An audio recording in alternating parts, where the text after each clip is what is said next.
গল্পকথন by Kallol চ্যানেলে আপনারা শুনছেন লীলা মজুমদারের লেখা ছোটদের গল্প নেপোর বই। আজ চতুর্থ এবং শেষ পর্ব।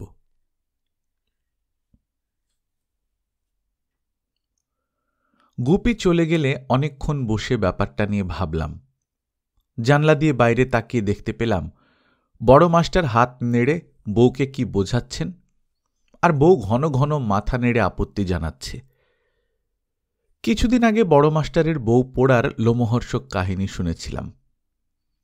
বড় মাস্টারই বলেছিলেন, ঠিক যেন পরীদের গল্প। বর্মার ঘন জঙ্গলে বড় মাস্টারের বাবা সেগুন গাছের ইজারা নিয়েছিলেন। সেখানে যত সেগুন গাছ ছিল সব তার কেটে আনার অধিকার ছিল, কিন্তু বনে গিয়ে সে গাছের শোভা দেখে আর কাটতে ইচ্ছা করত না। ভাবলেন, তার চাইতে বড় বড় ডাল কেটেও তো কাজ চালানো যায়। সারাদিন বনে বনে ঘুরেছেন, সঙ্গের লোকেরা অনেকে ছড়িয়ে পড়েছে। চারদিক ছায়া ছায়া থমথম করছে। লোকের মুখে শোনা নানা রকম ভয়ের গল্প মনে পড়ছে। তারই ওপর ওই বনে বিখ্যাত ডাকাতের সর্দার রামুর কথাও মাঝে মাঝে কানে আসত। মাস্টারমশাইয়ের বাবা ভাবছিলেন, অশরীরীদের চেয়ে বরং ডাকাতের সর্দারই ভালো। এমন সময় করুণ কান্নার শব্দ কানে এলো। মাস্টারমশাইয়ের বাবা চমকে উঠলেন। তীক্ষ্ণ বিষয়বুদ্ধি থাকলেও মনটা তার বড় নরম ছিল। কান্না শুনে আর থাকতে না পেরে খোঁজাখুঁজি লাগিয়ে দিলেন। হঠাৎ করে মনে হল, তারই একটা সেগুন গাছের তলা আলো করে কে যেন বসে হাঁপুস নয়নে কাঁদছে। কাছে গিয়ে দেখেন 7-8 বছরের একটা সুন্দর ছোট্ট মেয়ে। দুধে আলতা গায়ের রং, আঙুরের থোপার মতো কোঁকড়া চুল। কার মেয়ে, কোথায় বাড়ি কিচ্ছু বলতে পারে না। জিজ্ঞাসা করলেই মা মা বলে কাঁদে। বাবা তাকে অভয় দিয়ে সঙ্গে করে বাড়ি নিয়ে এলেন। মাস্টারমশাইয়ের মা ছিলেন না, কিন্তু বুড়ি পিসি ছিলেন। তিনি অনেক যত্নে ওই মেয়েটিকে মানুষ করে মাস্টারমশাইয়ের সঙ্গে বিয়ে দিলেন। তখন সবাই মানা করেছিল, বলেছিল বন থেকে কুড়িয়ে আনা মেয়ে, কে জানে দৈত্যদানুর ঘরের কিনা। কিন্তু পিসিমা কারো কথা শোনেননি। তারপর বউয়ের একটু বয়স হলে রাতে বাড়িতে নানান উপদ্রব হতে লাগল। বাইরে থেকে কারা গরু ছাগল চুরি করে, কারা যেন ছোড়া ছুঁড়ে মারে। শেষটায় বউ একদিন আর থাকতে না পেরে সব ফাঁস করে দিল। সে আসলে রামু ডাকাতের নাতনি। রামুই ওকে বনের মধ্যে ওইভাবে ফেলে রেখেছিল, যাতে বড় হয়ে মাস্টারমশাইয়ের বাবার বাড়ি থেকে ধনরত্ন নিয়মিত পাচার করতে পারে। এইরকম অনেক ছেলে মেয়েকে রামু এ বাড়ি ও বাড়ি পাচার করে ফলাও করে ডাকাতি ব্যবসা চালাত। এতে করে মাসে গড়ে 1002 উপায় হতো। কিন্তু মুশকিল হলো যে পিসির ওপর মাস্টারমশাইয়ের বউয়ের বড় টান। কিছু পাচার করা দূরে থাকুক, একটু শব্দ শুনলেই হাউমাউ করে ওঠে। শেষে ওর জন্যেই দলের 2-4 জন ধরাও পড়ল। তখন রামুর দল ওদের বাড়িতে আগুন লাগিয়ে দিয়ে সে অঞ্চল থেকে সরে পড়ল। ওই আগুনে জিনিসপত্রের অনেক ক্ষতি হয়েছিল বটে, কিন্তু প্রাণে কেউ মরেনি। দুঃখের বিষয়, বউয়ের মুখের একটা দিক ঝলসে গেছিল। সে অবধি বউ আর কারো সামনে বেরোয় না। কিন্তু পিসিদের বাঁচাতে গিয়েই বউয়ের এই দশা। তাই হাজার খিটখিটে হলেও মাস্টারমশাই ওর যত্ন করেন। পিসি তো ওর কোলেই মাথা রেখে 90 বছর বয়সে স্বর্গে গেছেন। গল্প শুনে গুপির আর আমার খুব দুঃখ হয়েছিল। বউয়ের জন্য গুপি কিছু ফুল এনে দিয়েছিল। মাস্টারমশাই খুব খুশি হয়েছিলেন মনে হল। তবু রোজ রোজ এত কিসের তর্কাতর্কি ভেবে পেলাম না। আগে এমন ছিল না। জানলা দিয়ে শুধু বউয়ের ঘোমটা পরা মাথাটুকু দেখা যেত। আজকাল মনে হয় বেশ ঘুষি পাকিয়ে মাস্টারমশাইকে ভয় দেখাচ্ছে। তার পরদিন বিকেলে ছোট মাস্টার আমাকে হাতের কাজ শেখাতে এসে বললেন, চাঁদে যাবার রকেটের এই মডেলটা বানিয়েছি, দেখো। আমি তো অবাক। সব আছে দেখলাম, লঞ্চিং প্যাড পর্যন্ত। নাকি সত্যি ওড়ানো যায়, তবে খোলা জায়গা দরকার। আমি বড় মাস্টারের ঘরের সামনে খোলা ছাদের দিকে তাকিয়ে বললাম, ওইখানে যেতে পারলে বেশ হতো। ছোট মাস্টার একটু যেন থতমত খেয়ে গেলেন। হঠাৎ বললেন, ছোট মামার কাছ থেকে কি কোনো খবর আসেনি? আমি বললাম, না তো। মানে তিনি আছেন তো? আমি আঁতকে উঠলাম। আছেন তো আবার কি? কত সময় তাকে দিনের পর দিন দেখা যায় না। ইচ্ছে করে উনি গা ঢাকা দিয়ে থাকেন যাতে পুলিশের নজরে না পড়েন। ছোট মাস্টার হাত থেকে মডেলটা নামিয়ে রেখে বললেন, কিন্তু চোঙার মুখের ঢাকনিটা কাল রাত থেকেই খোলা। আমি চমকে উঠলাম। সে কি, তাহলে কি ছোট মামা? না, উনি তো রাতে বেরোতে ভয় পান। ছোট মাস্টার হাসলেন। উচ্চাকাঙ্ক্ষার কাছে ভয় ডর টেকে না, তাও জানো না? ভদ্রলোক কোনো রকম বিপদে টিপদে পড়েননি তো? একরকম আমার কথাতেই তো চোঙায় সয়ে দোলেন। আচ্ছা, আজ ঠক ঠক শব্দ টব্দ কিছু শুনেছ কি? তাই তো, আজ তো ঠান্ডা ঘর একেবারে চুপ। তাকিয়ে দেখলাম বড় মাস্টারের নাইট স্কুলের শেডে একটা নোটিশ লটকানো রয়েছে। ছোট মাস্টার বললেন, আজ স্কুল বন্ধ। বড় স্যারের বাড়িতে নাকি কি গোলমাল হয়েছে। বউটিকে কিন্তু বড় বদমেজাজি মনে হয়। যদিও খাসা রাঁধে। আপ্পি খেয়েছ কখনো? আমি বললাম, ওয়াক্তু। ছোট মাস্টার চটে গেলেন। ও আবার কি হলো? যে জিনিস সম্বন্ধে কিছু জানো না তাকে ওয়াক্তু করার কোনো মানে হয় না। খুব ভালো জিনিস।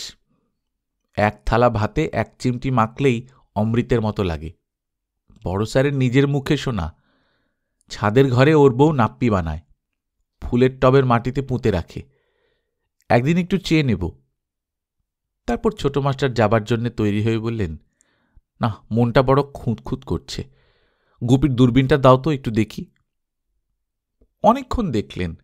সব ভোঁ ভা। ছাদে সেই ছোট ছোট সাদা কালো জানোয়াররাও চড়ছে না, তা সে পেঙ্গুইনই হোক কি বেড়ালি হোক। শেষে দূরবীন নামিয়ে একটা দীর্ঘ নিঃশ্বাস ফেলে ছোট মাস্টার চলে গেলেন। যেই না সামনের দরজা দিয়ে বেরিয়েছেন, দরজা তখনও ভালো করে বন্ধ হয়নি। খাবার ঘরের মধ্য দিয়ে গুপি এসে হুড়মুড় করে ঢুকে বলল, পানু, সর্বনাশ হয়েছে। গুপি পকেট থেকে কিলবিলে গোলাপি রঙের কি একটা বিশ্রী জানোয়ার আমার কোলের উপর ফেলে দিয়ে দাঁড়িয়ে দাঁড়িয়ে কেবলই হাঁপাতে লাগল। আমার তো চক্ষু স্থির। মনে হলো নতুন ধরনের ব্যাঙ। আমি আবার ব্যাঙ দেখতে পারি না। তাই বলে যে ভয় পাই তা যেন কেউ মনে না করে। খুদে একটা গোলাপি ব্যাঙ, তাও যদি মস্ত পায়রা খেকো ব্যাঙ হতো, ফেলেই দিচ্ছিলাম কোল থেকে। এমন সময় ছোট মাস্টার আবার ঘরে ঢুকে চেঁচিয়ে উঠলেন, ওর পায়ে বাঁধা ওটা কি? বলে আমার কোল থেকে ব্যাঙটাকে তুলে নিয়ে ভালো করে দেখতে লাগলেন। বাঁ পায়ে ছোট্ট একটা অ্যালুমিনিয়ামের খাপের মতো। ব্যাঙটা থরথর করে কাঁপছিল। মাঝে মাঝে কালো ঠোঁট দুটো খুলছিল আর বন্ধ করছিল। ভারী অদ্ভুত লাগল। ব্যাঙের আবার ঠোঁট হয়, জানতাম না তো। গুপি গোল গোল চোখ করে এক সেকেন্ড তাকিয়ে থেকে বলল, ওটা ব্যাঙ নয়, ও আমাদের বার্তাবাহী পায়রা, বিদ্যুৎ। বলে কি, পায়রা কখনো ব্যাঙের মতো হয়? গুপি বলল, হয় হয়, সব জানোয়ারের লোম ছাড়ালেই ব্যাঙের মতো, মানুষও। আমার ছোট বোনটা একেবারে ব্যাঙের মতো, শুধু একটু বড়, এই যা। ছোট মাস্টার ততক্ষণে পায়ের খাপটা খুলে ছোট একটা চিঠি বের করে ফেলেছেন। চিঠি খুলে চমকে উঠে সেটা গুপিকে দিলেন। গুপিও চিঠি পড়ে দারুণ ব্যস্ত হয়ে উঠে আমাকে দিল। দেখি ফিকে পেন্সিলে লেখা, গুপে চলে আয়, লোমহর্ষক ব্যাপার। নামটাই নেই। ছোট মাস্টার বললেন, চাঁদুর লেখাই তো? গুপি বলল, সে আর বলতে হবে না, অমন খারাপ হাতের লেখার কার হবে? ছোট মাস্টার বললেন, কিন্তু কোথায় চলে যেতে হবে? একেবারে শত্রুর খপ্পরে পড়ে যাবি না তো? ওরা যদি চিঠির কথা নাই জানবে তো পায়রার পালক ছাড়ালো কে? গুপি বলল, তাই তো, যে পালক ছাড়িয়েছে সে খাপটাকেও দেখেছে। আর খাপ দেখেছে যখন, তখন কি আর চিঠি খুলে পড়েনি? পড়ে আবার গুঁজে রেখেছে, যাতে সবাইকে একসঙ্গে ধরতে পারে। কে জানে, ছোট মামা এতক্ষণ বেঁচে। গুপি থেমে গিয়ে মুখ ঢাকল। আমি হেসে উঠলাম। ওরা তো অবাক। ছোট মাস্টার ভারী বিরক্ত হয়ে বললেন, একটা মানুষের মরণ বাঁচন সমস্যা, আর তোমার কিনা হাসি পাচ্ছে? খুব লজ্জা পেয়ে বললাম, না না, সেজন্যে নয়। তাছাড়া ছোট মামা যে সহজে মরবে না সেটা ঠিক, আমি হাসছিলাম, কারণ নেপো যে বেঁচে আছে সেটা এবার প্রমাণ হলো। পাখি ধরতে পারলেই ও তাদের পালক ছাড়ায়। পায়রা যেখান থেকে এসেছে সেখানে নেপোও আছে। গুপি বলল, তার মানে সেখানে ছোট মামাও আছে? চলুন চলুন ছোট স্যার, তাকে উদ্ধার করতে হবে। বিপদ আপদ দেখলে ছোট মামার দাঁত কপাটে লেগে যায়। ছোট মাস্টার কাষ্ঠ হেসে বললেন, তাহলে তো চাঁদে যাবার খুবই উপযুক্ত পাত্র দেখছি। তুমি বরং এগো, আমি একটু কাজ সেরে আসছি। গুপি বলল, কার কত সাহস বোঝাই যাচ্ছে। ওই ওর দোষ, অল্পতেই রেগে যায়। ছোট মাস্টার কিচ্ছু মনে করলেন না। তাছাড়া বড় মাস্টারের কাছে তো দিনরাতে এই ধরনের কথা শোনেন। নরম গলায় বললেন, মন্দ বলনি, দুজনে গেলে বেশি কাজ দেবে। তাহলে তোমরা এখানে একটু অপেক্ষা করো, আমি কাজ দুটো সেরে আসি। ততক্ষণে এই বইটা থেকে চাঁদের বিষয়ে আরও কিছু তথ্য শেখো, কেমন?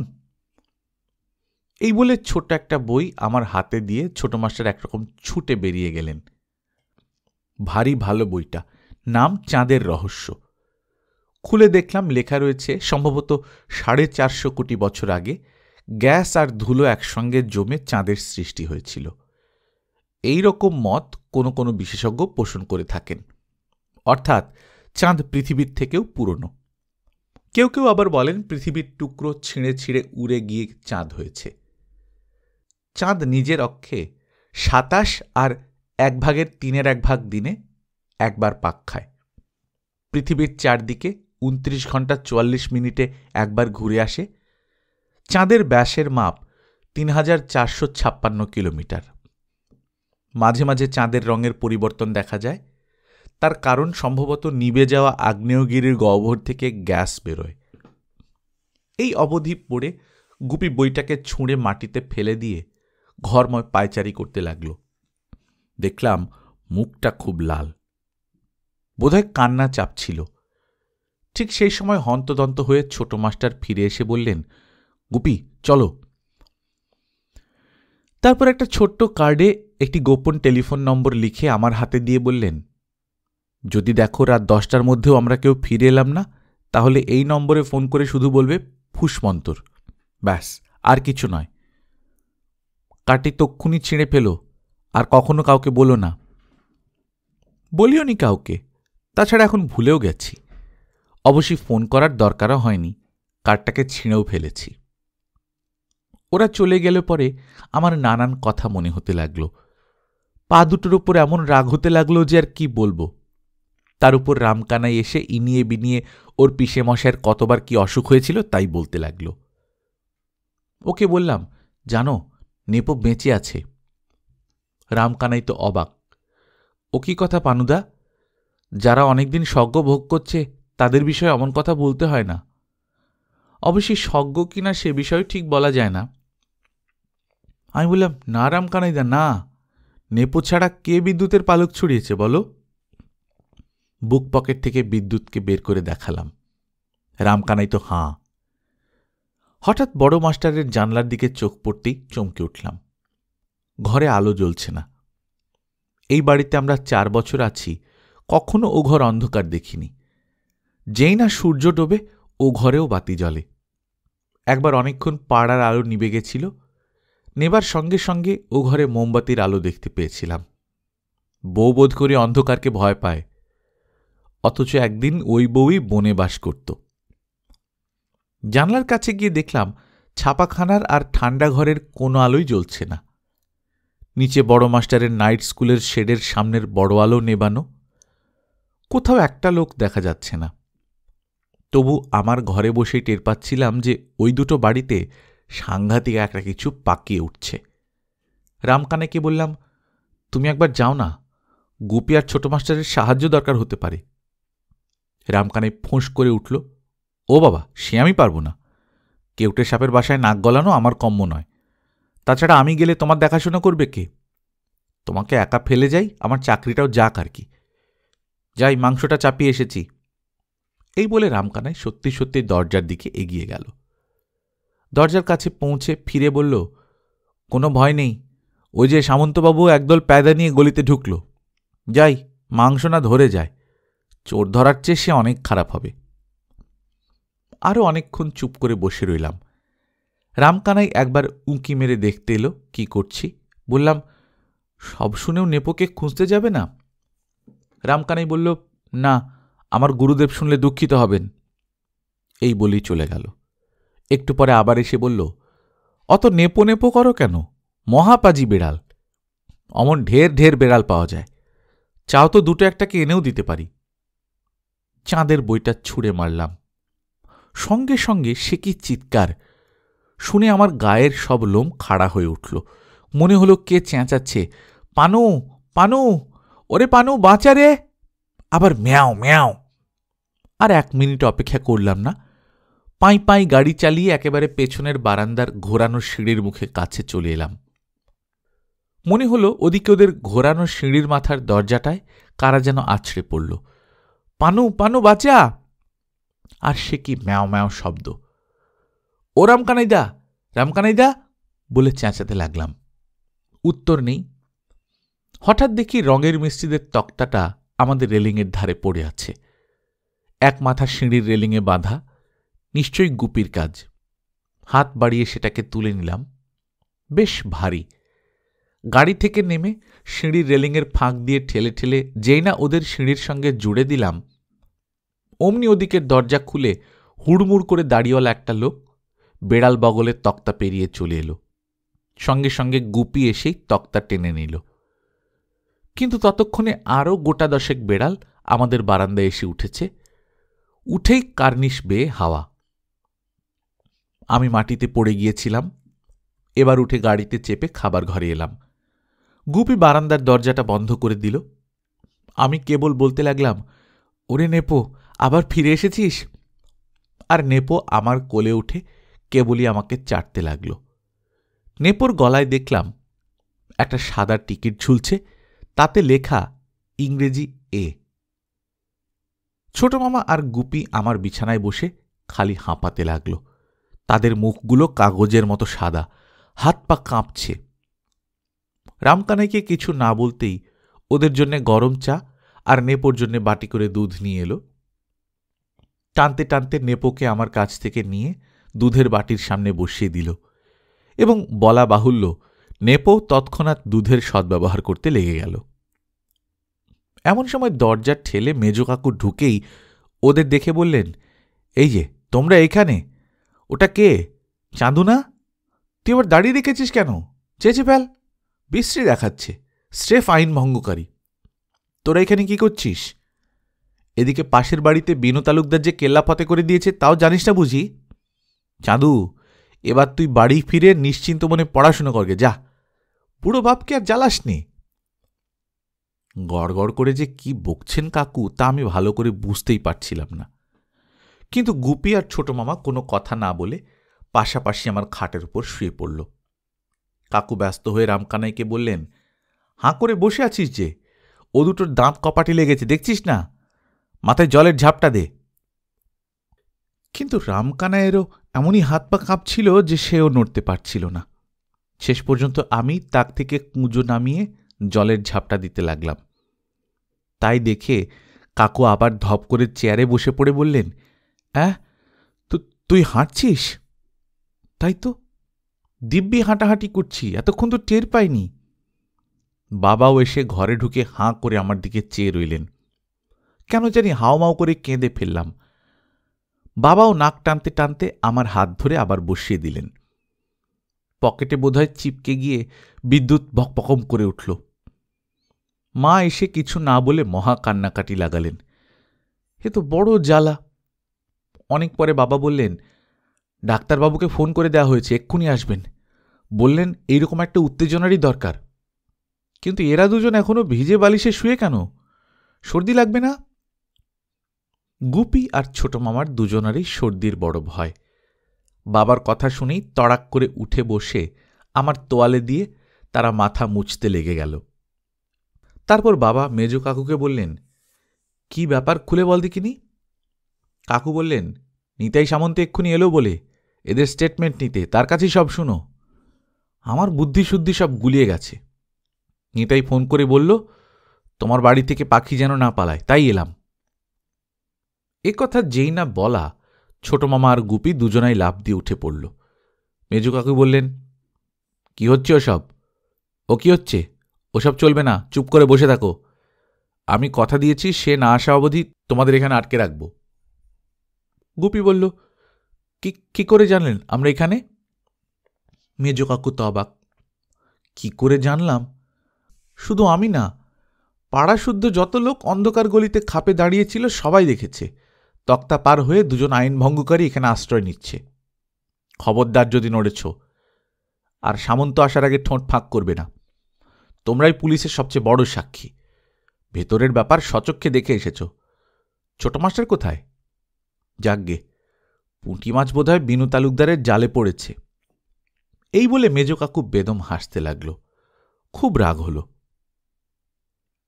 তারপর গম্ভীর মুখ করে ছোট মামার দিকে চেয়ে বললেন, তুমি সত্যি এর মধ্যে জড়িয়ে আছো দেখে বড় দুঃখিত হলাম। তোমার বাবা এত ভালো লোক, গেলেই কি ভালো তামাক খাওয়ান। তবে নিতাই সামন্ত যেই তোমার ঘরের চোরাই গাড়ির নম্বর প্লেট পেয়েছিল তখনই আমার কাছে পরিষ্কার হয়ে গেছিল। কিন্তু এখন বুঝতে পারছি তুমি দুষ্ট লোকের। ছোট মামা হঠাৎ রেগে গেলেন। ওসব আমি গোমেজ ব্রাদার্স থেকে শের দরে কিনেছি, তার ভাউচার আছে মার হাত বাক্সে, গিয়ে দেখতে পারেন। শুনে মেজো কাকু অবাক। বাবা হেসে বললেন, ওহো, তোকে তো বলা হয়নি। চাঁদু যে স্পেসশিপ বানিয়ে গুপি আর পানুকে চাঁদে নিয়ে যাবে, সেখানে জমি কিনে ওরা স্পেসশিপ সারাবার কারখানা করবে। দেখ চাঁদু, মাটির তলার জমি কিনিস কিন্তু ওপরের জমি বাজে। হ্যাঁ, কি বলছিলাম? তা চাঁদে যাবার খরচা কম নয়, ওরা পারবে কেন? তাই চাঁদু নিজেই স্পেসশিপ বানাবে। তাই নিয়ে এত ভাবতে হয় যে পড়া করার সময় পায় না, ফলে বিএসসিতে সুবিধা করতে পারে না। এই অবধি বলে বাবা আর মেজো কাকু যে যার নিজের হাত ঘড়ি দেখলেন। মেজো কাকু জানলার কাছে গিয়ে বললেন, 10টা বাজতে 10 মিনিট। আমাদের সকলের জন্য রাত্রি দিয়েছ আশা করি বর্দা? রামখানাই দরজার কাছ থেকে বলল, খিচুড়ি, মাংস, আলু ভাজা, বেগুন ভাজা। গুপি একটা দীর্ঘ নিঃশ্বাস ফেলল। আমি বললাম, ছি মেজো কাকু, তোমার শুধু খাওয়ার ভাবনা। গুপি আর ছোট মামা একসঙ্গে বলল, খাওয়ার ভাবনা কি খারাপ নাকি? উফ, পেটে চড়া পড়ে গেছে। ডাক্তারবাবু এলেন, আমার পা পরীক্ষা করলেন, হাঁটালেন, চালালেন, ওঠবোস করালেন। তারপর ওষুধপত্র মালিশের ব্যবস্থা করে দিয়ে বললেন, পানু, এও তোমার একরকম পরীক্ষা শেষ হলো। তুমি খুব ভালোভাবে পাশ করেছ। 1 মাস এক্সারসাইজ করবে, বাড়াবাড়ি করবে না, তারপর স্কুলে যেতে পারবে। কেমন, খুশি তো? আমার খুব সর্দি এসে গেল, কিছুই বলতে পারলাম না। এমন সময় নিতাই সামন্ত এসে ঢুকলেন। সবাই চুপ। মেজো কাকু একটু কেশে বললেন, এই যে কেন, তোমার সাক্ষী সাবুত অনেক কষ্টে আটকে রাখা গেছে। বাবা বললেন, তাছাড়াও বেশি দৌড়ঝাঁপ করার মতো ওদের ক্ষমতাও নেই।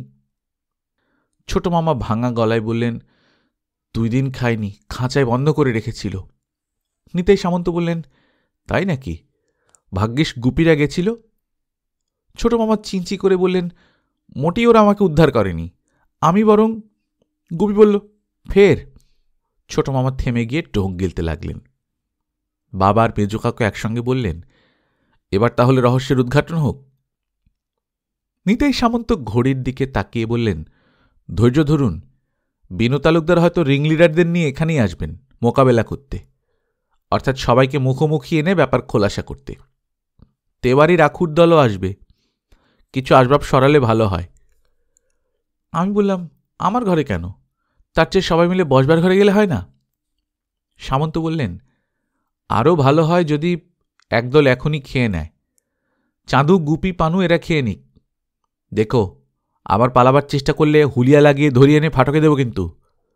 আর ভালো মানুষের মতো খেয়ে নিলে তোমাদের স্টেটমেন্ট নিয়ে আমার জিপে করে যার যার বাড়ি পাঠিয়ে দেব। তোমরা কিছু আসামি নাও, তোমরা হলে পুলিশের পক্ষের সাক্ষী। দরজার কাছ থেকে রামকানাই বলল, কোনো ভয় নেই, খাবার ফেলে ওনারা স্বর্গেও যাবেন না, রান্না তৈরি। বাবা বললেন, চুপ। ছোট মামা বললেন, খেয়ে এসে সব বলবো, কিন্তু আমাকেও গুপিদের ওখানে পাঠাবেন। বাবার কাছে এমনি গেলে বাবা দাড়ি ছিঁড়ে দেবেন। খেয়ে দিয়ে সবে এসেছি, অমনি আমাদের সদর দরজার ঘণ্টি 3 বার বেজে উঠল। নিতাই সামন্ত লাফিয়ে উঠলেন, ওই ওই বিনু তালুকদারের লোকের সংকেত। আপনারা 3টে বড় সড়ো শকের জন্য প্রস্তুত হন। আমার পকেট থেকে বিদ্যুৎ আবার বকম বকম করতে লাগল, আর নেপো তার পিঠটাকে কুলোর মতো করে লোম ফুলিয়ে 3 গুণ বড় হয়ে দাঁতের ফাঁক দিয়ে অদ্ভুত একটা শব্দ করতে লাগল। শেষ পর্যন্ত সে রাত্রে আর কিচ্ছু শোনা হলো না। ডাক্তারবাবু নিশ্চয়ই আমাকে ঘুমের ওষুধ খাইয়েছিলেন। হঠাৎ কেমন ঘুমিয়ে পড়লাম। সকালে গুপি আমাকে ঠেলে তুলল। রাতে সে বাড়ি যায়নি, আমার ঘরের কৌচে ঘুমিয়েছিল, অথচ আমি সে বিষয়ে কিছুই জানি না। ছোট মামার দেখা নেই। চোখ খুলতেই গুপি আমার হাতে আমার হারানো খাতা গুঁজে দিল। দুমড়োনো মুচড়োনো, আঁচড়ানো কামড়ানো, এই আমার সেই আদি নেপোর বই। পরে গুপি নিয়ে গিয়ে মোড়ের মাথায় দোকান থেকে বাঁধিয়ে দিয়েছে। এতে আমি সমস্ত ব্যাপারটায় যতখানি মনে আছে লিখে রেখেছি। যেমন মলাটে নেপোর বই নাম লেখা ছিল, তেমনি আছে। ভেবেছিলাম কেমন বাড়ে টাড়ে বাচ্চা বয়স থেকে সব লিখে রাখব। সে আর নানা কারণে হয়ে ওঠেনি, আর তাছাড়া সব কথা লেখাও যায় না, মহাপাজি। খাতা পেয়ে অবাক হয়ে উঠে বসে গুপির দিকে তাকালাম। গুপি বলল, কাল বড় মাস্টারের ঘর থেকে ছোট মামা ওটাকে উদ্ধার করেছিল। এমন অবাক হলাম যে পায়ের জোর চলে গেল। খাট থেকে পড়ে গেলাম। নিজেই খচমচ করে উঠে বললাম, তার মানে? খানিকটা তোতলামি এসে গেল। পা জখম হওয়ার পর থেকেই একটু তোতলাই, আজকাল প্রায় সেরে গেছে। গুপি বলল, সে অনেক কথা বলে মুচকি হাসতে গিয়ে ভ্যাঁ ভ্যাঁ করে কাঁদতে লাগল। আমি হাঁ করে চেয়ে রইলাম। তারপর বললাম, পোড়া বউ মরেছে বুঝি? গুপি মাথা নেড়ে বলল, পোড়া নয়, বউ নয়। তবে? ওর দাদা। আমি বললাম, দাদা মরেছে তো তুই কাঁদছিস কেন? তাকে তো চিনিসও না। গুপি বলল, মরেনি। সামন্ত 3টে শখের কথা বলেছিল, ওই হলো 1 নম্বর। তবে কেন কাঁদছিস? উনি বর্মায় যাননি কখনো, জাহাজডুবি হয়নি, বাঁদরদের দ্বীপ থেকে কেউ তাড়ায়নি, ডুবোজাহাজে নেমে সোনাও তোলেননি, বনের দেবের পাহাড়ে ওঠেননি, ম্যাও নামে বেড়াল ছিল না, সব বানানো কথা। ওই হলো 2 নম্বরের শখ, ওর দাদা বলেছে। তাই শুনে আমারও কেমন পেট কামড়াতে লাগল। তবে কি বউ রামু ডাকাতের মেয়ে নয়? গুপি বলল, না না, কারো মেয়ে নয়, বউই নয়, ওই দাদা। কেমন গোলমাল লাগতে লাগলো। কার দাদা? বড় মাস্টারের দাদা, মোটর চুরির ব্যবসা ওর, ঠান্ডা ঘরের মালিক উনি। তারপর আরো খানিকটা কেঁদে বলল, স্পেসশিপ তৈরি হয় না ওখানে, চোরাই গাড়ির চেহারা বদলি করা হয়। বিনু তালুকদার সবাইকে ধরেছে, তাই কাল আসতে তার দেরি হলো। এসে সব বলে গেল। তুই তখন হঠাৎ ঘুমিয়ে পড়লি, আজ আবার আসবে, তোর জবানি নেবে। আমি বললাম, আমি কিসের বিষয়ে জবানি দেব? গুপি অবাক হয়ে বলল, বেড়ালের। কি বেড়ালের জবানি? নেপো বেড়ালের। আমি হাঁ করে তাকিয়েই রইলাম। নেপো ঘরে ঢুকে গুপিকে দেখে রাগে গড়গড় করতে লাগল। গুপি দুঃখিত হয়ে বলল, একরকম বলতে গেলে আমি ওকে বাঁচালাম, আর আমার উপরে রাগ দেখাচ্ছে দেখো। না না, ঠিক তোর উপর নয়, তুই আমার আলোয়ানের উপর বসেছিস কি না, ওইখানে ও বসে। গুপি সরে বসে বলল, মাস্টারের দাদা অবসর সময়ে হারমোনিয়াম বানাতো, অনেক জায়গায় নাকি তার খুব চাহিদা, অনেক পয়সা কামাতো। আমি বললাম, কীরকম হারমোনিয়াম? গুপি অবাক হয়ে গেল। কেন, বেড়ালের হারমোনিয়াম নিশ্চয়ই, নাকি সন্দেশ পড়ে শিখেছিল? খালি ওই বেড়াল ধরা যায় একটু সমস্যা হয়েছিল। সব বেড়ালের সারেগামার সুর ঠিক থাকে না। সুর ঠিক না হলে লোকে কিনবে কেন? বেসুরো গান কে শুনতে চায়? কখন যেন বাবা এসে দাঁড়িয়েছিলেন, টের পাইনি। বেজায় আশ্চর্য হয়ে বললেন, বেড়ালের হারমোনিয়াম আবার কি? আমি বললাম, সেই যে সুবিমল রায় সন্দেশে লিখেছিলেন, কে যেন বানিয়েছিল, কাঠের খোপে খোপে বেড়াল বসাতে হয়, তলা দিয়ে ল্যাজ ঝোলে, এক একটা বেড়ালের এক এক সুর হওয়া চাই, সা রে গা মা পা ধা নি সা। ল্যাজ ধরে টানলেই বেড়াল ওই সুরে ম্যাও ধরে, দিব্যি গান টান বাজানো যায়। বাবা বললেন, পাগল নাকি? গুপি একটু চটে গেল। না কাকা, পাগল নয়, অনেক বেড়াল জোগাড় করতে হতো, তাদের সুর ঠিক চিনে গলায় টিকিট ঝোলাতে হতো। টিকিট তো সবাই দেখেছে, নেপোর গলাতেও ছিল। বড় মাস্টার ওর ল্যাজে পা দিতেই ও একেবারে এক টানে সারেগামা পাধানি সা করে চেঁচিয়ে উঠে দে পিট টান। বড় মাস্টার বাড়ি গিয়ে দাদার কাছে ওই কথা বললেন। শুনে অবধি দাদার বড় মাস্টারকে ছাড়ান দেয়নি। ওটি আমার চাই, ডিলুক্স হারমোনিয়াম বানাবো। বড় মাস্টার দাদাকে ঘরে আটকে রাখার জন্য বেড়াল জোগাড় করে দিতেন, নইলে দাদা কোথায় কি করে বসবে তার ঠিক কি। নাকি 17 বার জেল খেটেছে, পৃথিবীর নানান দেশে নানান নামে। ওই ছাদে বেড়ালরা চড়ত, মাছ আসতো ওদেরই জন্য। কিন্তু বেশি খেলে গলার সুর খোলে না, তাই খাওয়া কমানো হয়েছিল। ঠান্ডা ঘরের চোরাই গাড়ির কারখানায় ওরা থাকত, খাওয়া কমানোতে মরিয়া হয়ে উঠেছিল। অমনোনীতরা ছাড়াই থাকত, তেওয়ারি তাদের গলা সাধাত। মহা দৌড়ঝাঁপ করত ওরা। সেদিন ছোট মামার চোঙা খুলতেই ওরাই নদীর স্রোতের মতো বেরিয়ে এসেছিল। চোঙার বাইরে থেকে মাছের গন্ধ একটুখানি নাকে ঢুকতে না ঢুকতেই।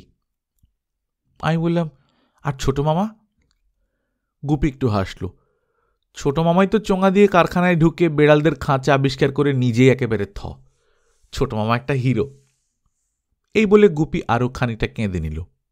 আমি বললাম, ওরকম করিস না, তাহলে আরেকটা দামোদর ভ্যালি তৈরি হয়ে যাবে। গুপি বলল, চাঁদে যাবে না বলছে যে, নাকি বড্ড হাঙ্গামা। বেজায় রাগ হলো।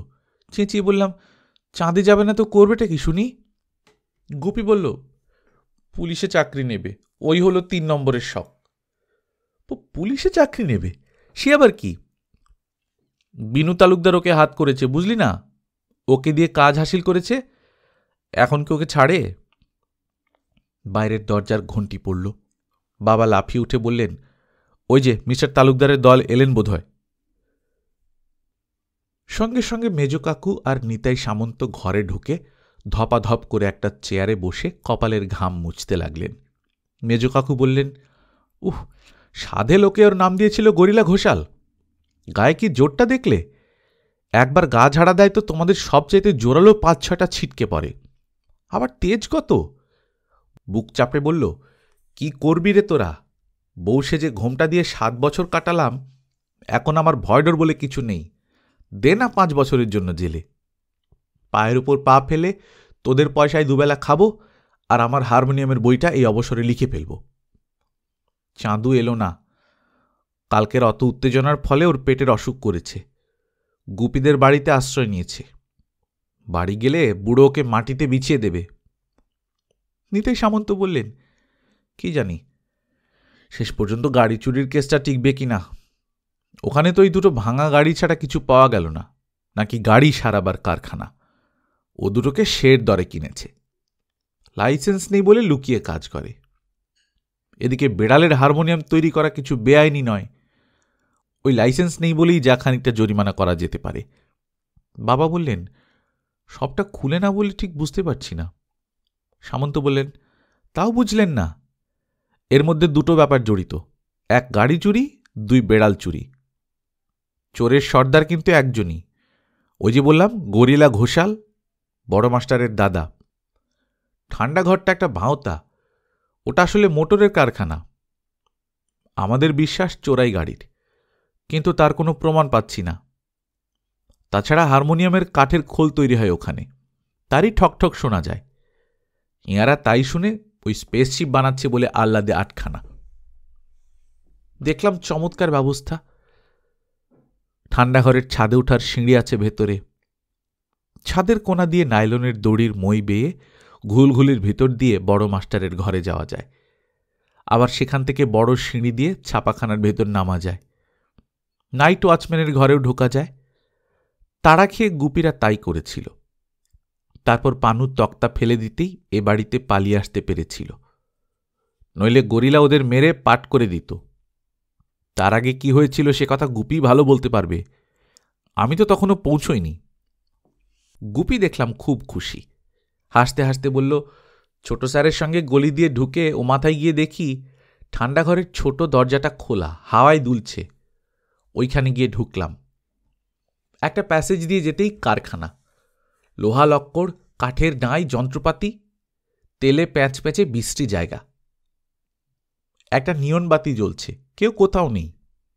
তারপর একটা ফ্যাঁস ফ্যাঁস, ফোঁস ফোঁস, ম্যাও ম্যাও, মিউ মিউ শুনে দেখি একটা বিরাট খাঁচার খোপে শত শত বেড়াল। এমন সময় কাতর কণ্ঠে কে বলল, বাঁচাও, এ ছোট মামা না হয়ে যায় না। দেখি মস্ত খাঁচার একধারে আলাদা খোপে গুড়ি মেরে ছোট মামা বসে, ভয়ে আধমরা। চোঙা দিয়ে ওকে নামতে দেখেই কারখানায় যারা কাজ করছিল তারা নাকি ভূত ভূত বলে খিড়কি দৌড় খুলে দে দৌড়। ছোট মামা ঘরটা পরীক্ষা করতে গিয়ে দেখেন ছাদ অবধি সিঁড়ি উঠে গেছে। সিঁড়ি বেয়ে ঠান্ডা ঘরের ছাদে গিয়ে দেখেন সামনে নাইলনের মই ঝুলছে।